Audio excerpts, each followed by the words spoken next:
ಗುರುಗಳ ನಮಸ್ಕಾರ. ನನ್ನ ಹೆಸರು ಉಮಾಶಂಕರ್ ಅಂತ ಒಂದು ಖಾಸಗಿ ಸಂಸ್ಥೆಯಲ್ಲಿ ಕೆಲಸ ಮಾಡ್ತಾಯಿದ್ದೀನಿ. ನನ್ನ ಪ್ರಶ್ನೆ, ಆಗಲೇ ನೀವು ಹರಿಯಾಣ ಪಂಜಾಬ್ ಬಗ್ಗೆ ಮಾತಾಡಿದ್ರಿ. ದೈಹಿಕ ಆರೋಗ್ಯ ಕೆಟ್ಟಿದೆ, ಅಲ್ಲಿ ಸಾಕಷ್ಟು ಕ್ಯಾನ್ಸರ್ ಹಾಸ್ಪಿಟ್ಲ್ ಅದು ಇದು ಅಂತ. ನಾನು ಸ್ವಲ್ಪ ಫೋಕಸ್ ಶಿಫ್ಟ್ ಮಾಡಿ ಮಾನಸಿಕ ಆರೋಗ್ಯದ ಬಗ್ಗೆ ಕೇಂದ್ರೀಕೃತ ಮಾಡೋದಾದರೆ, ನಮ್ಮ ಇವತ್ತಿನ ಆಹಾರ ಕ್ರಮದಿಂದ ಮಾನಸಿಕ ಆರೋಗ್ಯದ ಬಗ್ಗೆ ಏನು ಪರಿಣಾಮಗಳು? ಉದಾಹರಣೆಗೆ ಪೋಷಕಾಂಶಗಳು ಹೇಳಿದ್ರಿ. ಇವತ್ತಿನ ಊಟದಲ್ಲಿ ಪೋಷಕಾಂಶಗಳು, ಅದು ಕಾಣುವಂಥ ಪೋಷಕಾಂಶಗಳು, ಕಾಣದೇ ಇರುವಂಥ ಅಟ್ರಿಬ್ಯೂಟ್ಸ್ ಇರ್ತವೆ. ಬೇಗ ಬೆಳಿಬೇಕು, ಬೇಗ ಸಾಹುಕಾರ ಆಗಬೇಕು, ಮೋಸ ಮಾಡಿ, ಅಥವಾ ಫಲವತ್ತಾಗದಿರೋ ಭೂಮಿಯಲ್ಲಿ ಕೆಟ್ಟ ನೀರು ಬೆಳೆಸಿ, ಈ ಥರದ್ದೆಲ್ಲ ಅಡ್ಡ ಪರಿಣಾಮಗಳು ಮಾನಸಿಕ ಇದ್ರ ಮೇಲೆ ಹೆಂಗೆ ಪರಿಣಾಮ ಬರುತ್ತೆ? ವಿಶೇಷವಾಗಿ ಈ ಆಧ್ಯಾತ್ಮ ಕಡೆ ಒಲವಿರೋರು, ಜಪ ಧ್ಯಾನ ಅದು ಇದು ಮಾಡ್ಕೊಂಡ್ರವರು, ಅಂಥವ್ರ ಮೇಲೆ ಹೆಂಗೆ ಪರಿಣಾಮ ಬೀರುತ್ತೆ? ಅದರಿಂದ ಹೊರಗಡೆ ಬರೋದು ಹೇಗೆ?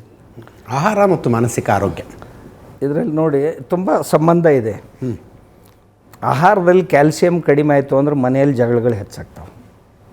ಗಂಡ ಹೆಂಡತಿ ಆಗಿರ್ಬೋದು, ಅಥವಾ ಮಕ್ಕಳು ತಂದೆ ಸೊಸೆ ಮತ್ತು ಅತ್ತೆ ಜಗಳ ಹೆಚ್ಚಾಗಿದ್ದು ಅಂತಂದರೆ ಯಾರೆಲ್ಲಾದರೂ ಕಡಿಮೆ ಆಗಿದೆ, ನಿಶ್ಚಿತವಾಗಿ ಕಡಿಮೆ ಆಗಿರುತ್ತೆ. ಅದನ್ನು ನಾವು ಗಮನ ಕೊಟ್ಟು ಅವ್ರಿಗೆ ಸ್ವಲ್ಪ ಚೆನ್ನಾಗಿ ಮಜ್ಜಿಗೆ ಕುಡಿಸಿದರೆ ಜಗಳ ಕಡಿಮೆ ಆಗ್ತವೆ ಮನೆಯಲ್ಲಿ. ಅಂದರೆ ಶಾರ್ಟ್ ಟೆಂಪರ್ಡ್ ಆಗ್ತಾರೆ. ಇದು ಪ್ರತಿಯೊಂದು ಪೋಷಕಾಂಶಗಳಲ್ಲಿ, ನಮ್ಮ ಅನ್ನದ್ರವ್ಯಗಳಲ್ಲಿ ಆ ಸಾಮರ್ಥ್ಯ ಇದೆ.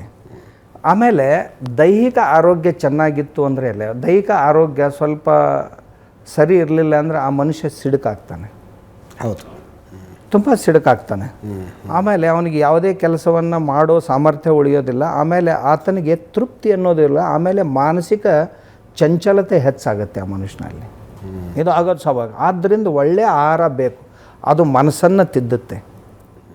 ಒಳ್ಳೆಯ ಮನಸ್ಸಿಗೆ ಸೌಂಡ್ ಮೈಂಡಿನ ಸೌಂಡ್ ಬಾಡಿ ಅಲ್ಲ, ಬಾಡಿ ಸೌಂಡ್ ಆಗಿದ್ದರೆ ತಾನೇ ಅದು ಸೌಂಡ್ ಆಗಿರೋದು. ಅದಕ್ಕೆ ಆಹಾರ ಇದು ಎಲ್ಲದಕ್ಕಿಂತಲೂ ಮುಖ್ಯ ಜೀವನದಲ್ಲಿ. ಮಾನಸಿಕ ಆರೋಗ್ಯಕ್ಕೂ ಮತ್ತು ದೈಹಿಕ ಆರೋಗ್ಯಕ್ಕೂ. ದೈಹಿಕ ಮತ್ತು ಮಾನಸಿಕ ಎರಡನ್ನೂ ವಿಭಜನೆ ಮಾಡೋದು ಬಹಳ ಕಷ್ಟ. ಮನಸ್ಸು ಏನಾದರೂ ಮನಸ್ಸಿಗೆ ಪೆಟ್ಟು ಬಿದ್ದರೆ ಅದರ ಪರಿಣಾಮ ಶರೀರದ ಮೇಲೆ ಆಗುತ್ತೆ. ನೋಡಿ, ಯಾರಾದರೂ ನಮಗೊಂದು ಕೆಟ್ಟ ಮಾತು ಮಾತಾಡಿದರು ಅಂದರೆ 2 ನಿಮಿಷದಲ್ಲಿ ಮುಖ ಕಪ್ಪಾಗತ್ತೆ. ಅಂದರೆ ಇಲ್ಲಿರುವಂಥ ಎಲ್ಲ ಇವು ಸತ್ತು ಹೋಗ್ತಾವೆ, ಕೋಶಿಕೆಗಳು. ಯಾರಾದರೂ ಹೊಗಳಿದ್ರು ಅಂದರೆ ತುಂಬ ಹೊಳಿಲಿಕ್ಕೆ ಕೆಂಪಾಗುತ್ತೆ. ಅಂದರೆ ಅವಶ್ಯಕತೆಗಿಂತಲೂ ಅಧಿಕ ಉತ್ಪಾದನೆ ಒಳಗೆ ಆರಂಭ ಆಗುತ್ತೆ. ಅಂದರೆ ಅದರ ಪರಿಣಾಮ ಈ ಶರೀರದ ಮೇಲೆ ಕಂಡು ಬಂತು ಅಂತ. ಮಾನಸಿಕವಾಗಿ ಏನಾದರೂ ಆಗಿತ್ತು ಅಂದರೆ ದೈಹಿಕವಾಗಿ ಶಕ್ತಿ ತಾನೇ ಕುಂದುತ್ತೆ. ಆದ್ದರಿಂದ ಇವೆರಡನ್ನೂ ಬೇರ್ಪಡಿಸ್ಲಿಕ್ಕೆ ಆಗೋದಿಲ್ಲ, ಎರಡಕ್ಕೂ ಬೇಕು. ಅದನ್ನು ಅತಿ ಹೆಚ್ಚು ಅಂತಂದರೆ ಸಾತ್ವಿಕ ಆಹಾರದಿಂದನೇ ತುಂಬಬೇಕು. ಇನ್ನು ಕೆಲವೊಂದು ಅಸಾತ್ವಿಕ ಆಹಾರಗಳನ್ನು ಬಳಸೋದ್ರಿಂದ ಅದರ ತೊಂದರೆಗಳನ್ನು ಶರೀರದಲ್ಲಿ ಮನಸ್ಸಿನಲ್ಲಿ ಎರಡರಲ್ಲೂ ಕಾಣ್ತೀವಿ.